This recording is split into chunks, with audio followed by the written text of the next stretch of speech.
Alors, bienvenue, chers citoyens, bienvenue, chers conseillers. À ma gauche, Mme Ginette Pinard, au siège numéro 1. Au centre, entre moi et Mme Pinard, M. Simon Chenevert, conseiller du siège numéro 3. À ma droite, Mme Josée Vandel, directrice générale. Et à ma droite, M. Jean-Guy Laroche, conseiller au siège numéro 4. Alors, bienvenue. Mon nom est Michel Plourde, maire de Danville. Alors, j'aimerais, avant de céder la parole, parce qu'on va du jour, on aimerait, comme on le fait depuis quelques temps, s'adresser à la population de Danville. On a vécu des moments un peu plus difficiles ces récents temps, surtout avec ce qui s'est passé au foyer Fermant. On en a mentionné la dernière fois. Et depuis ce temps, il y a eu malheureusement d'autres ajouts, d'autres décès, un autre décès. Alors, on aimerait exprimer encore une fois à toutes les familles touchées nos condoléances, sincères condoléances aux familles, aux proches et amis de ces gens-là qui sont malheureusement décédés. Et on espère que en tout cas, on pense bien là, que ça va un peu mieux de ce côté-là. Les autres personnes qui ont été atteintes du virus sont actuellement en convalescence et obtiendront un prompt rétablissement. Alors, avant même d'aller plus loin, parce que je vais céder la parole à chaque conseiller pour pouvoir exprimer, on va ce soir là, saluer des personnes particulières à Danville. Alors, avant de commencer, j'aimerais d'abord, ce n'est pas une personne de Danville que je vais mentionner, mais moi, je suis né à Bécancour. En fait, j'ai grandi à Bécancour. Je ne suis pas né à Bécancour, mais j'ai grandi toute ma jeunesse à Bécancour. Et j'ai appris, là, comme beaucoup de gens, vous avez appris il y a 3 jours maintenant, l'hélicoptère qui s'est écrasé là, dans la Méditerranée, au long des côtes de la Grèce.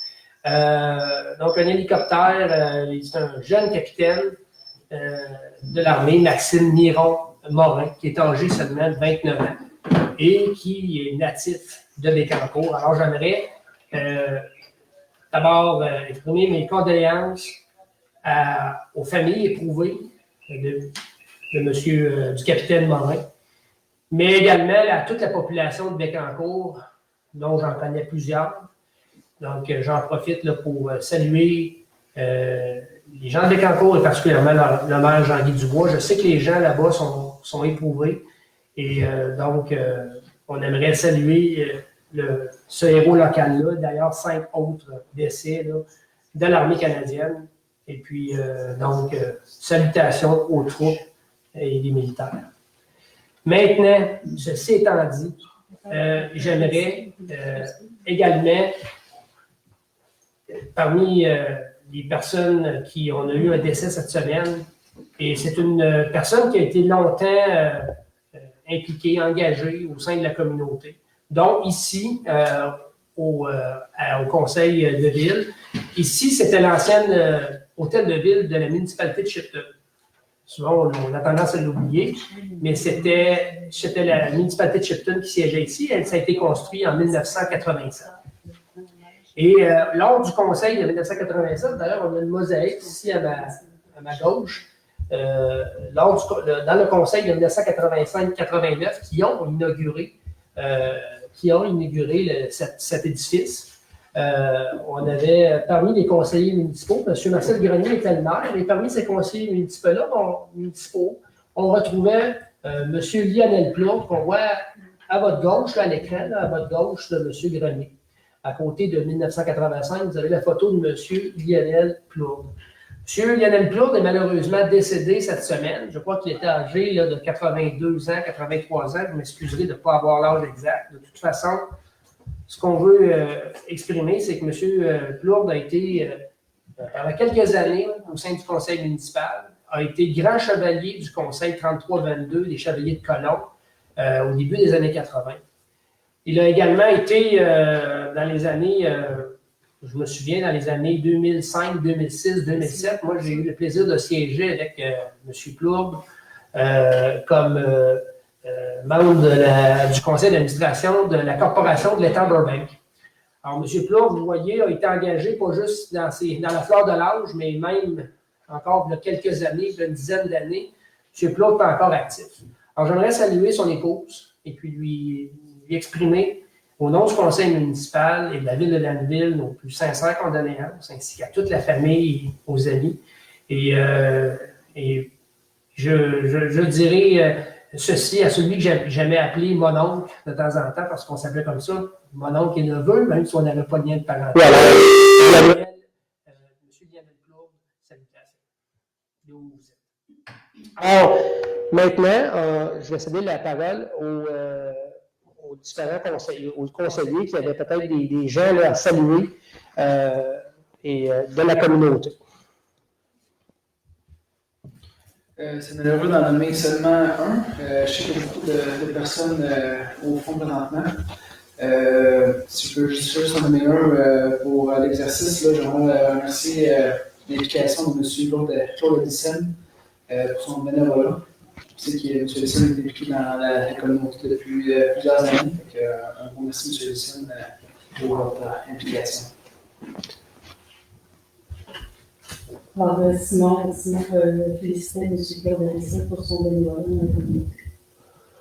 Est-ce que dans les conseillers qui sont là, il y avait des gens? Est-ce que vous avez des gens que vous aimeriez saluer et remercier pour leur implication?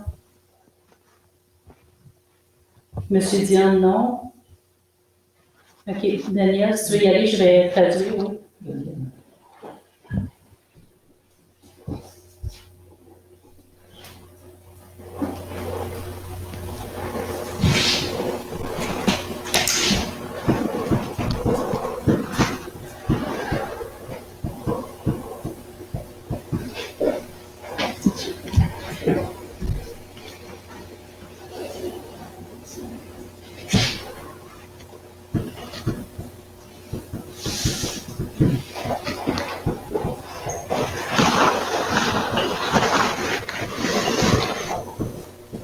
Je vais tenter de répéter. M. Daniel Pitre tient à rendre hommage à sa conjointe Joanne Vachon, qui a quitté la retraite pour retourner aider dans les résidences pour personnes âgées privées de la région afin de porter assistance et de voir au bien-être de ces gens-là. Donc, il lui lève son chapeau d'avoir accepté de faire cette mission-là pour rendre la vie des gens un peu plus agréable. Nathalie, est-ce que tu as quelqu'un qui tu voudrais rendre hommage? Nathalie, ça va? Moi, je voudrais juste lever mon chapeau à toutes les entreprises qui doivent s'adapter actuellement à la situation. Je pense aux quincailleries qui sont très, très achalandées au mois de mai habituellement.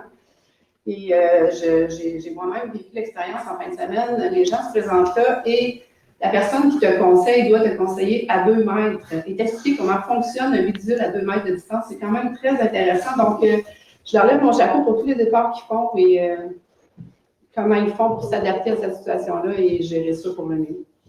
Merci, Mme Pinard. Oui. Bien, moi, je voudrais remercier tout le personnel de l'Hôtel de Ville ainsi que des citoyens qui, 7 jours par semaine, midi et soir, font le transport pour la résidence, la résidence Ferlin. Et je ne nomme pas de nom, mais le monde va se reconnaître dans ça. Et puis, aux citoyens qui, étant donné que moi et ma conjointe, on sillonne les rues et les temps urbains, le respect des distances que l'on sent à travers le monde de la place. Ça paraît qu'on n'est pas à Montréal. Merci. C'est la vote.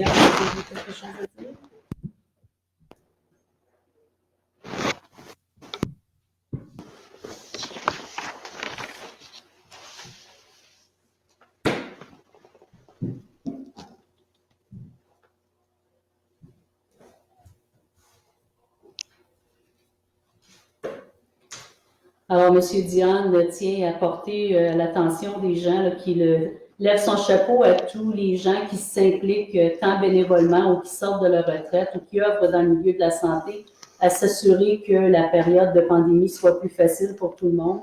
Alors, il les remercie de s'impliquer et de respecter les règles. C'est bien exact, M. Diane?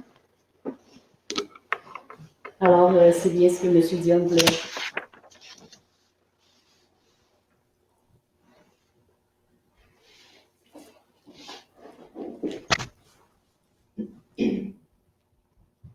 d'autres Il n'y a personnes? pas d'autres personnes. Parfait. Alors, si on va passer maintenant à l'adoption de l'ordre du jour. Est-ce que j'ai un proposeur? Madame Pinard propose, secondé par M. Chenevert. Alors, procès verbal, alors l'adoption du procès verbal de l'Assemblée régulière du 2 mars 2020. Alors, tel que vous avez eu les dernières versions, alors proposé par Est-ce que quelqu'un qui propose? M. Laroche, secondé. Nathalie. Madame Boissé, seconde. Alors, point 3, on est rendu aux administrations de finances. Le point 3.1, c'est l'adoption des listes des comptes à payer au 4 mai 2020. Alors, au 4 mai 2020, on parle d'un montant de 168 852,48 comme compte à payer. Donc, est-ce que proposeur, Madame... Monsieur Dionne en fait la proposition. M. Dionne, et j'ai vu Mme Pinard qui seconde pour les comptes à payer. Maintenant, la liste des chèques émis au 4 mai. Alors, dans les chèques émis au 4 mai, on en a pour 28 694,44 qui inclut les remboursements là, des différentes activités là, qui ont été collectées par la Ville dans le courant de l'hiver. Est-ce que j'ai un proposeur? Un proposeur? Daniel. M. Daniel Pitt, secondé par M. Laroche. OK. Alors, maintenant, l'adoption. 3.3, c'est l'adoption du... OK. Donc, c'est règlement. Donc, c'est un avis de motion pour le règlement 210-2020. C'est pour faire des amendements, remplacement du règlement 206-2020, créant une réserve à la fin d'infrastructures municipales. C'est un avis de motion, donc c'est plus la sémantique. On peut l'expliquer, c'est qu'il y aura dans le règlement, là, on vient biffer les mentions au parc et on vient également venir tout bien baliser à ce à quoi la réserve va servir, donc à savoir la voirie, donc asphalte, gravier, fossé et trottoir, ponceau, affichage routier et ce qu'on appelle les lampadaires, tout ce qui est éclairage de rue, de route. Alors, c'est ça que ça vient baliser. Et puis, donc, c'est bien listé, ça exclut de façon explicite tout ce qui est aqueduc, égout et bâtiment. Donc, pour ne pas avoir d'ambiguïté avec le terme infrastructure. Alors, l'avis de motion est donné par... OK, l'avis de motion est donné par Mme Ginette Pinard. On est maintenant au point 3.4 pour le centre Monseigneur Thibault. Donc, on va parler des baux des organismes, une décision. Alors, ce qui a été décidé, on a rencontré le 7 mars dernier, on avait rencontré les organismes communautaires qui ont des espaces loués, qui louent des espaces au centre Monseigneur Thibault. Donc, entre autres, les fermières, les bons amis, les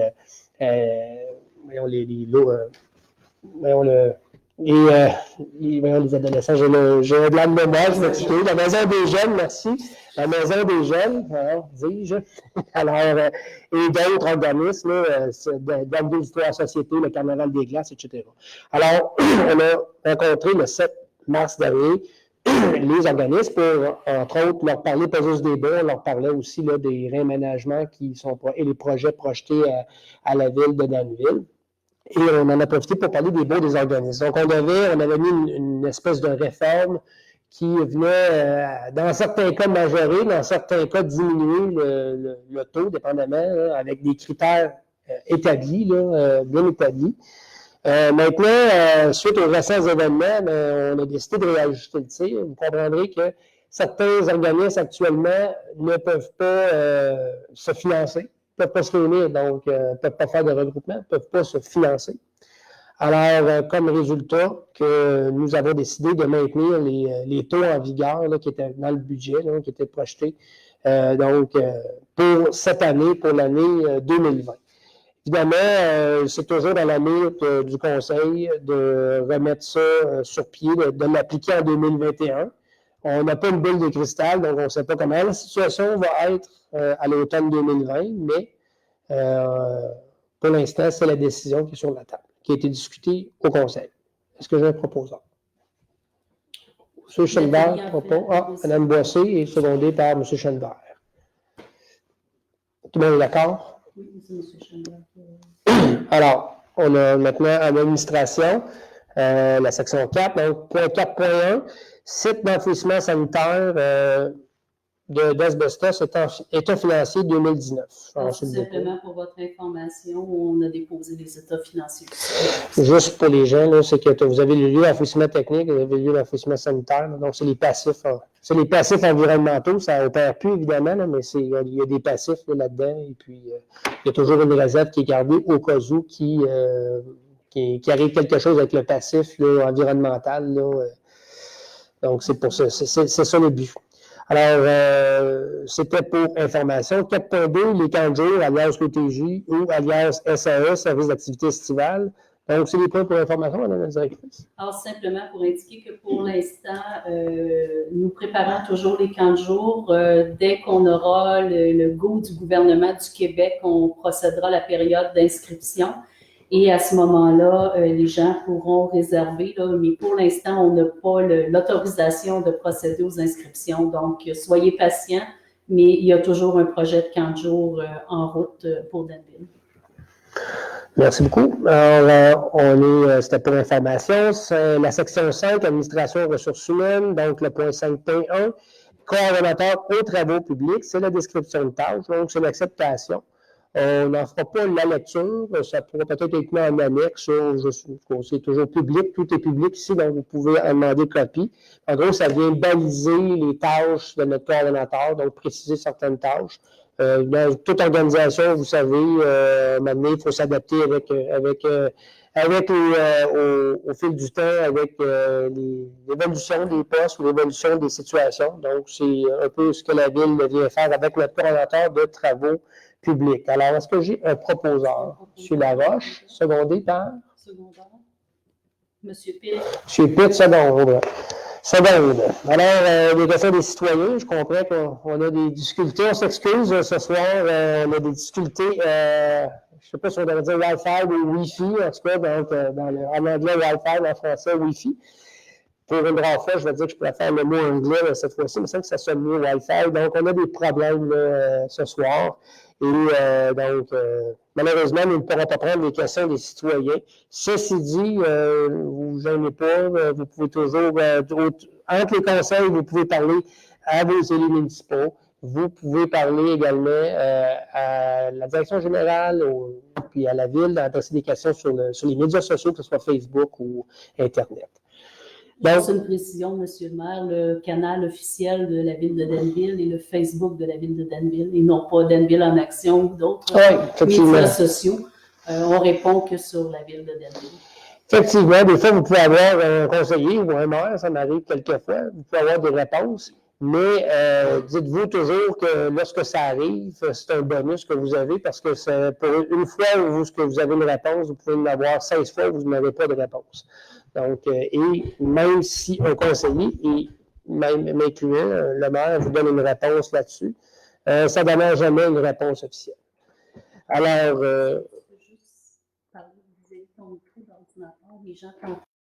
d'accord, comme ça. Parfait. Alors, on va continuer maintenant pour le point 6. Alors, travaux publics et hygiène du milieu, MTQ, le ministère du Transport du Québec. Donc, le mandat de déneigement. Vous savez que la Ville de Danville a un mandat de déneigement depuis de nombreuses années. C'était même à l'époque de Shipton avant la fusion en 99. Donc, essentiellement, c'est la route 116 de Richmond, l'intersection du Subway jusqu'aux limites avec Kingsey Falls, la route 255, les limites avec Kingsey Falls encore une fois. Et la voie de contour, 255, on part ensuite la continuité de la rue Water, boulevard Coquelet, et ensuite le secteur des Trois-Lacs et la boulevard du Conseil des Garantements. Ça, c'est le contrat que la Ville de Danville a depuis de nombreuses années. Alors, on avait un addenda à émettre. On a eu une entente avec le ministère du Transport pour l'hiver 2020-2021 et puis pour l'hiver 2021-2022. C'est un contrat de 5 ans qu'on avait, donc on a 3 ans d'écoulés à ce contrat-là. On avait une option de sortir ou d'amender. C'est ce qu'on a fait cette année. On a réussi à arriver avec une entente. Donc, Mme Vendette, si vous pouvez expliquer les détails de la nouvelle entente. Alors, on ne s'occupera plus d'une grande partie de la route 116, de sorte qu'on passera à une distance pondérée de 71,2 km à 40,95 km. Et sur le montant global du contrat, qui était de 588 000, il sera déduit une somme de 250 000 qui représente le taux au kilomètre qu'on avait pour la portion qui est retirée. On continuera de s'occuper de la 116 du AEW jusqu'à la voie de contour, mais on ne s'occupera plus jusqu'à Richemont ou jusqu'à Kings Falls. Pour le reste, le contrat reste le même, donc on continuera à s'occuper des routes du MTQ pour le reste du contrat et aller dépanner dans la poste et la pré-saison. Donc, juste pour information, notre taux au kilomètre, c'est 8 100 $ du kilomètre que nous sommes payés là, actuellement, là, mais basé sur un nombre de kilomètres là, qui est réajusté. Donc, est-ce que j'ai un proposeur? Est-ce que nous avons un proposeur? Monsieur Diane. M. Diane propose et c'est secondé par M. Laroche. C'est fait, monsieur Diane. Donc, 6.2, on est rendu de collecte de gros rebuts, donc la semaine du 1er juin. On parlait d'un maintien pour l'instant de cette collecte-là. On ne dit pas que dans les prochaines années, qu'il n'y aura pas de réajustement sur la façon de faire, là, mais pour l'instant, c'était annoncé, donc on le conserve pour le 1er juin. Donc, c'est pour information, ce point-là. 6.3, MRC des sources, projet de récupération de tubulures acéricoles usagées. Donc, c'est pour connaître notre intérêt. Ben alors, c'est un programme qui est présenté avec la MRC des sources et Synergie Estrie qui permettra la récupération des tubulures par MFJ Recycle, qui est gestionnaire de l'écocentre d'Asbestos. Donc, ça permettra de faire un dépôt à l'écocentre et de récupérer ces tubulures-là qui permettront d'être revendues. Et il y aura un coût de 127 $ la tonne d'exigé pour la tubulure. Alors, si vous êtes intéressé, là, c'est une entente qui vous permettrait d'avoir cette possibilité-là et ce serait facturé par le biais du compte de taxes de l'année suivante. Alors, est-ce que nous avons un proposeur? Est-ce qu'il y a un proposeur pour la tubulure? Je peux proposer. Monsieur Pitt.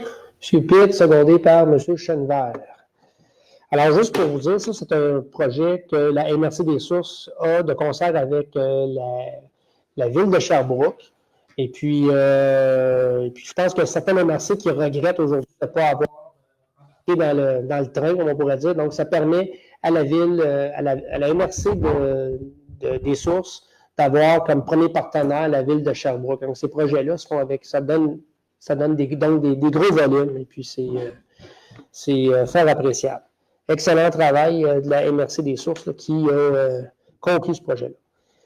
Et d'ailleurs, c'est la MRC des sources qui est le leader du projet et non la ville de Sherbrooke. C'est pour information. 7, urbanisme et émission des permis. Alors, 7.1, rapport des permis émis pour le mois d'avril 2020. Alors, on a 14 permis pour une valeur de 289 000 $. C'est principalement de la rénovation. Vous comprendrez que les travaux de construction vont recommencer en août. Merci beaucoup, c'est pour l'information. Alors, on a 4 835 892.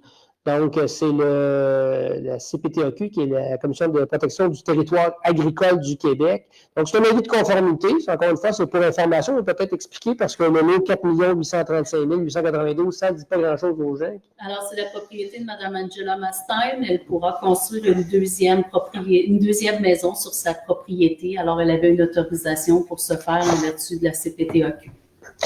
Alors, merci beaucoup. 7.3, les poules urbaines. Donc, ça serait pour donner, pour informer la population. Donc, on a la ville de Danville a déjà à 2 reprises pris des positions dans le passé sur cette question-là. À 2 reprises, la ville ne s'est pas montrée intéressée à aller de l'avant avec ces projets-là. Par contre, on voit une recrudescence d'une demande pour que la ville aille dans ce sens-là.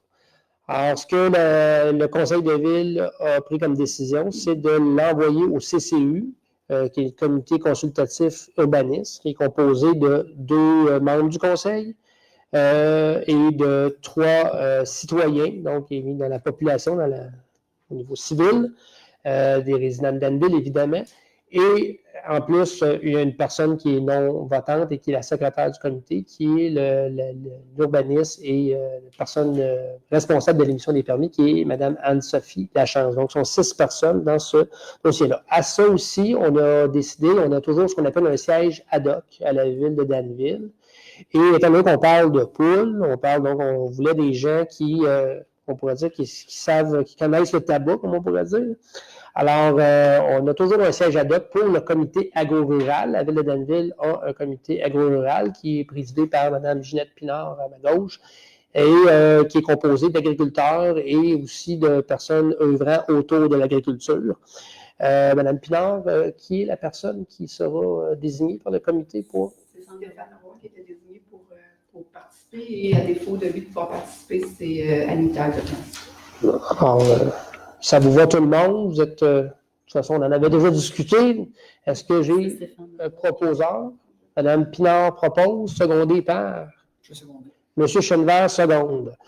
Alors, donc, juste pour dire à la population, ben, ça va cheminer, puis on va vous revenir là, avec les travaux là, du comité, les recommandations du comité. Monsieur le maire, si vous me permettez, on avait également Mme décidé Rebecca. de mettre Mme Rebecca Lemay-Dosti pour représentant des citoyens. C'est vrai. Alors, est-ce qu'on fait par la même résolution? Par la même résolution. Donc, oui, c'est vrai qu'on avait mentionné que, je suis désolé, j'avais oublié. Donc, Mme Rebecca Dosti-Lemay.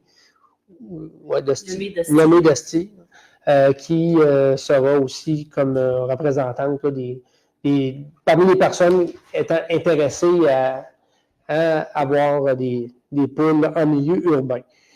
Juste une parenthèse, le CCU avait déjà, à l'époque, octroyé des secteurs limitrophes, qu'on appelle, qui sont au niveau urbain, mais qui étaient, pour vous donner un exemple, dans le coin de la rue Brodeur, rue Caron, tout ça. Donc, il y avait eu des secteurs qui avaient été acceptés parce que c'était limitrophe avec la zone rurale. Il y avait également les fermettes, les dossiers des fermettes qu'on avait aussi réglés. Là. Mais il faut dire aussi, j'aimerais aussi apporter, pour clore ce point-là, on parle de pôle urbaine, mais le comité va se pencher sur d'autres, parce qu'il faut se pencher aussi sur, tant qu'à rouvrir le règlement, on garde d'autres choses. Donc, on va regarder sur... à peu près, on va regarder tous les animaux de la basse-cour et tous les autres animaux, etc., là, mais ça ne veut pas dire qu'on va tout accepter, là, mais on va se pencher sur la question d'autres animaux. Alors, maintenant, si on va au point 7.4, développement de M. Craig Frost, donc ça serait de donner un mandat de rédaction d'une entente financière avec M. Frost, le promoteur, donc pour arriver à une entente sur la façon de faire, sur les modalités, tout ça. Donc, c'est de donner un mandat à la direction générale là, pour enclencher ce processus-là. Est-ce que j'ai un proposeur? M. Chenevert propose. Est-ce que j'ai un secondaire? M. Laroche, seconde. Ah, Mme Boissé. On va prendre Mme Boissé parce que il ne faut pas oublier qu'on a des jeunes à distance. Mme Nathalie Boissé qui seconde. 7.5, secteur Burbank, le domaine du Marlodge, plus précisément dans le secteur Burbank, qui comprend là, toute la partie rue Nicolet, Stanley, Brochu, là, ça va jusqu'à Haslett, là, le secteur Burbank. Là, c'est vraiment le secteur qui est les rues Stanley, Brochu, Gordon. Alors, le Tarte. Donc, c'est de faire les tests de fumée. C'est un mandat à la direction générale pour avoir au moins 2 prix, minimum 2. Si on en a plus, tant mieux, mais avoir au moins 2 prix là, pour des tests de fumée. Est-ce qu'on a un proposeur? Est-ce qu'il y a un proposeur pour les tests de fumée? M. Laroche propose. M. Diane. M. Diane, seconde. Et qui proposait? C'était M. Laroche. Alors, 7.6, trottoir de la ville. Donc, c'est d'abord un plan directeur triennal pour les trottoirs, comme on avait fait d'ailleurs dans les années 2014, 2015, 2016, où il y avait eu beaucoup en fait, plus précisément 2015, 2016, 2017, là, où il y avait eu beaucoup de grandes sections de trottoirs qui avaient été faites. Alors, à cet instant, là, qui avait été fait dans le passé, c'est d'y aller avec un plan directeur triennal. Ce serait un mandat qui serait octroyé au coordonnateur des travaux publics et à la direction générale, par ricochet, pour établir ce plan-là. Donc, à savoir qu'est-ce qui devrait être priorisé, puis aussi pour la réfection de trottoir, mais également pour peut-être, sait-on, et démantèlement de trottoirs, parce qu'il faut faut aussi considérer que un trottoir, lorsqu'il est peu utilisé, ou sur des artères où on juge qu'il ne pourrait ne pas avoir de trottoir, ben, c'est peut-être un luxe de dire on les répare. Donc, peut-être qu'on serait peut-être mieux de les démanteler dans certains cas, rendre ça sécuritaire, élargir le chemin. Donc, je ne ferai pas la liste de potentiels de ce soir, là, mais c'est quand même ça. Donc, est-ce que nous avons un proposeur? Mme Pinard qui propose. Secondaire, M. Laroche. Ah, M. Pitt? OK, M. Pitt. Juste un instant, M. le maire. Oui, Nathalie?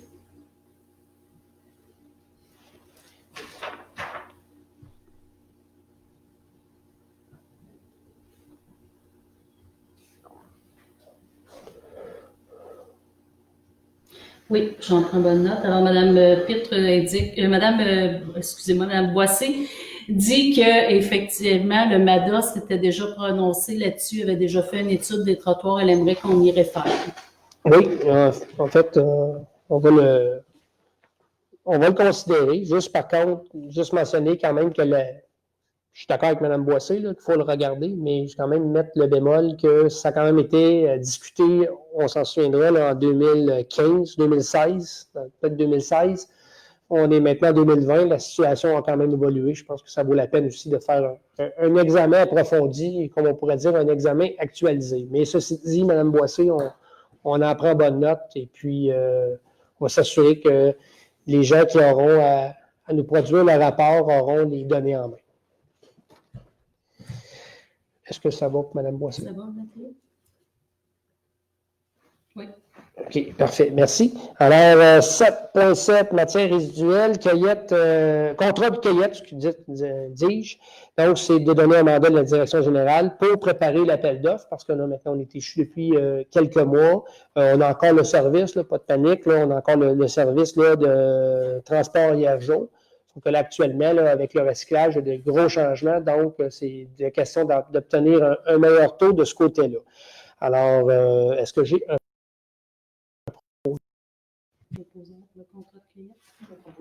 Mme Pinard propose. Secondé par? Est-ce qu'il y a un secondaire? M. Laroche seconde. Alors, 7.8, secteur du Carmel, donc plus précisément le domaine Milo. On parle des secteurs, on veut que les gens apprennent à connaître les secteurs, donc on veut l'employer de plus en plus. Le secteur du Carmel, c'est toutes les avenues.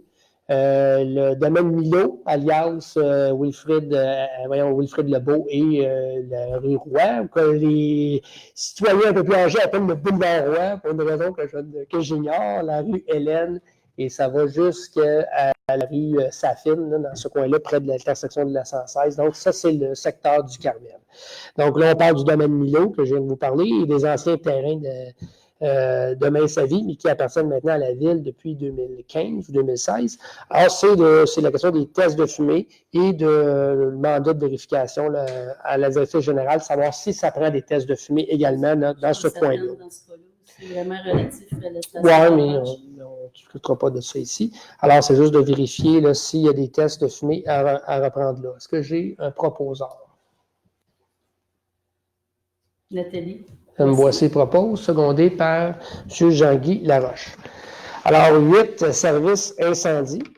Il n'y a pas de points ce mois-ci. 9, demandes diverses. Il n'y a pas non plus de demandes diverses, à moins que des conseillers aient des demandes diverses.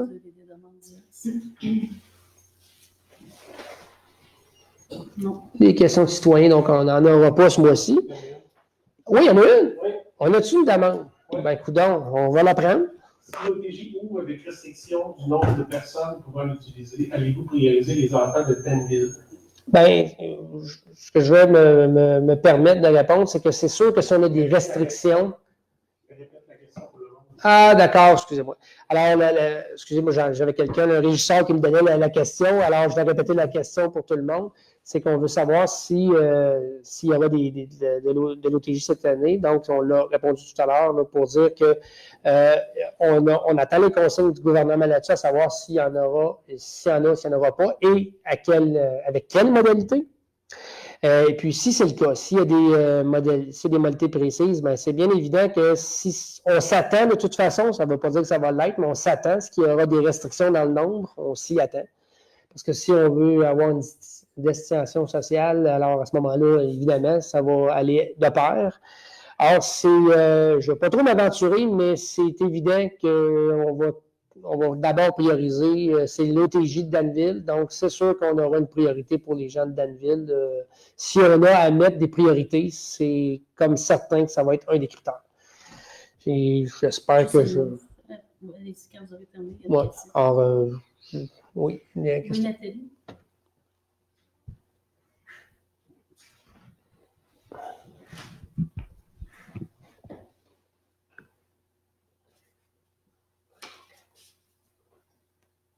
Alors, Mme Boissy demande si on mettra des banderoles autour des exerciceurs ici à l'hôtel de ville. Alors, on a pensé en mettre, mais c'est problématique. Donc, on surveille lorsqu'il y a des gens dans les exerciceurs, on les avertit et on leur demande de quitter.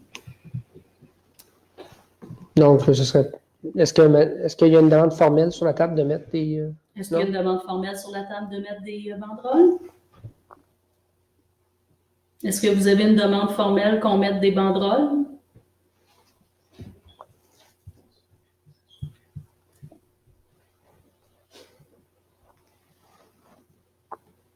Non. Elle dit que c'est simplement une question. OK, parfait.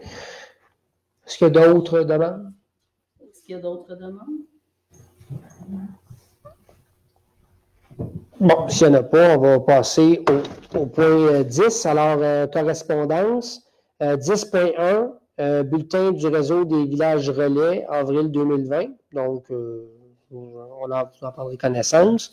10.2, gala tournesol d'or. Donc, ça, c'est évidemment une annulation, comme bien d'autres événements. 10.3, MRC des sources, compte rendu des rencontres, en fait 10.3, 10.4, c'est les rencontres du 25 mars 2020 et la rencontre du 20 avril 2020. Alors peut-être juste mentionner pour la MRC que les efforts sont beaucoup mis sur comment on va faire la relance, surtout au niveau de relance économique, notamment. Alors, c'est beaucoup ça qui est traité et on a d'autres dossiers qui continuent à avancer. On parle de schéma de risque au niveau de la protection incendie, ça continue à avancer.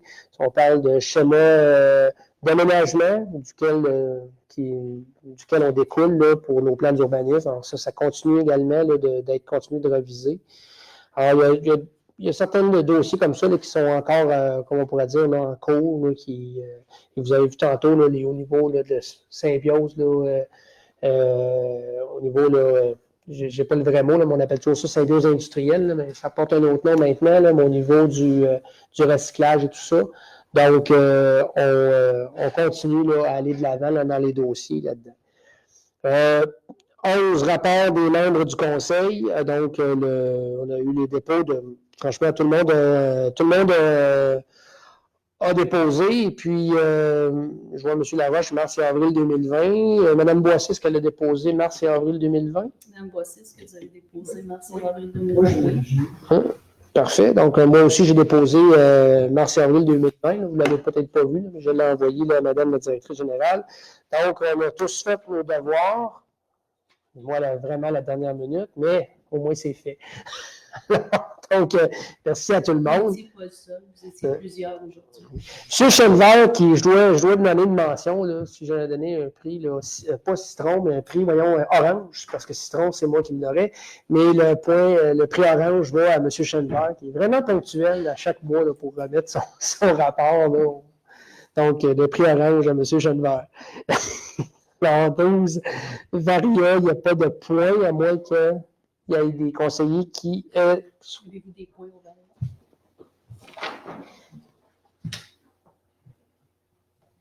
Non. Parfait. Alors, on est maintenant au point 13, donc les événements à venir. On n'a pas de grand événement à appeler à Danville, quoique j'aimerais quand même tantôt, on n'en a pas parlé, mais il y en a un bon coup, mais je vais me permettre d'en rajouter un. Alors, le podcast qu'il y a eu là, mardi passé là, à CJAM là, sur, ça s'appelle Shipton mort au vif, il y avait comme 5 capsules. Là. Alors, toute la dynamique autour de Elmer Cushing, la fondation du canton de Shipton, et là, j'oublie le nom de la personne là, qui a été sacrifiée là, pour... non, je ne me rappelle plus le nom. David McLean, hein, c'est ça? David McLean. Alors, qui était un Américain du Rhode Island là, qui avait une certaine conspiration là, qu'il voulait effectuer. Là, et puis, en le dénonçant, M. Cushing s'est trouvé à obtenir le droit là, de développer le canton de Shipton. Puis c'est vrai, hein, je vous invite à le réécouter parce qu'il est disponible, le podcast, là, le balado, comment on appelle ça en français? Un balado. Donc, à le réécouter parce qu'il est encore disponible. Certains d'entre nous l'ont écouté en direct, mais je vous invite là, à aller cliquer, ceux qui ne l'ont pas entendu, là, sur CGAM, là, FM 99.3.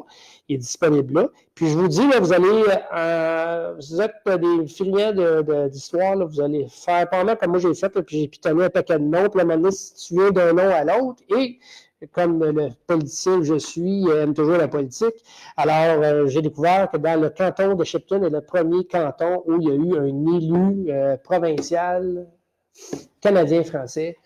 Donc, c'est M.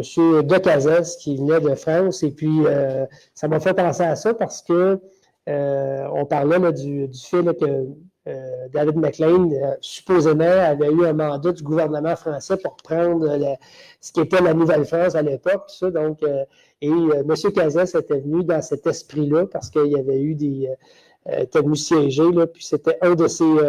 vu que le canton de Cleveland et autres avait quand même une bonne population francophone, donc il y avait des chances de gagner. Et puis, il avait été malin, il s'était présenté du côté conservateur, qui avait plus de votes anglais, les loyalistes.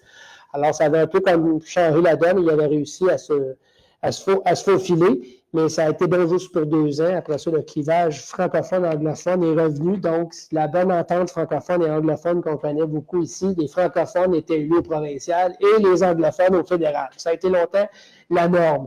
Donc c'est pour vous dire que ça a été quand même très bien.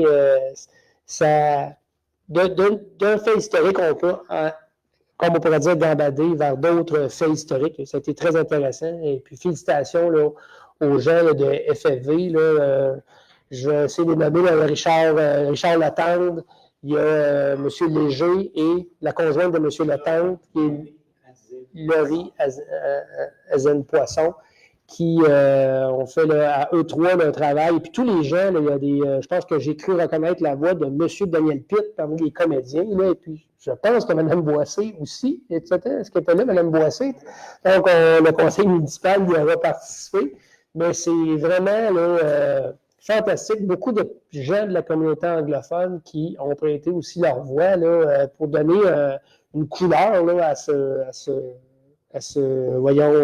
balado. Alors, merci beaucoup, c'était ce que je voulais dire pour ça. Donc, c'est parce que ça m'a fait penser événement. Donc, c'était un événement, enfin, qui a eu lieu et puis qui n'était pas annulé. Donc, c'est pour ça. Alors, il y aura, pour ceux qui sont friands, un autre événement super qui excite tout le monde, le poil des jambes. C'est notre prochaine assemblée régulière, lundi le 25 mai 2020. Je sais que vous ne saurez pas attendre. Ça êtes impatient, mais vous devrez patienter jusqu'au 25 mai pour notre prochaine assemblée. Alors, qui aura lieu à 19h, le 25 mai, je le répète. Alors, est-ce qu'il y a des questions des citoyens, monsieur à la régie? Non, il n'y a pas d'autres questions de citoyens. Alors, c'est ce qui va clôturer. Je n'ai pas le mot de fermeture, donc on va juste clôturer, comme on pourrait dire, de façon là, un peu abrupte, mais je vais essayer de le dire là, par cœur. Alors... M. Dionne. Alors, d'habitude, c'est M. Dionne qui fait ce job-là. Alors, peu importe où ce que vous êtes, peu importe ce que vous ferez, rappelez-vous que vous êtes les fiers représentants de la ville de Danville. Alors, merci beaucoup et bonne 2 semaines à tout le monde. Merci tout le monde. Bonne fin de soirée. C'est beau. On va signer des chèques à ce temps.